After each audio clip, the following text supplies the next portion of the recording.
এটা হলো আমার বাসার সোলারের কন্ট্রোলার। এটা যেটা দেখতেছেন এটা হলো আনলক অর্থাৎ, আর এটা দেখতেছেন এটা হলো ডিজিটাল। আমি এই ডিজিটালটা পরে কিনে আনছি, আর প্রথম সোলারের সাথে আমি ওই আনলকটা কিনেছিলাম, যেটা আমার কাছে সুবিধা মনে হচ্ছে না, তাই আমি এই ডিজিটালটা কিনে নিয়েছি যে দেখি এটা কীরকম সার্ভিস দেয় আর এটাকে কীরকম সার্ভিস দিতেছে। যদি এই বিষয়ে জানতে হয় অবশ্যই আপনাদের পুরো ভিডিওটি দেখতে হবে।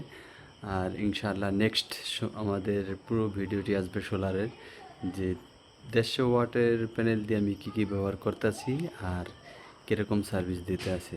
অবশ্যই আইপিএসের চাইতে সোলার সেট আপটা কি ভালো না আইপিএসটা ভালো, অবশ্যই এটা জানতে পারবেন। আর যারা অবশ্যই বুদ্ধিমানের মতন কাজ করবেন তারা সোলারের ভিতরেই থাকবেন, কারণ সোলার হচ্ছে একটি দীর্ঘস্থায়ী পদ্ধতি যেটা আপনার বিনামূল্যে বিদ্যুৎ তৈরি করবে।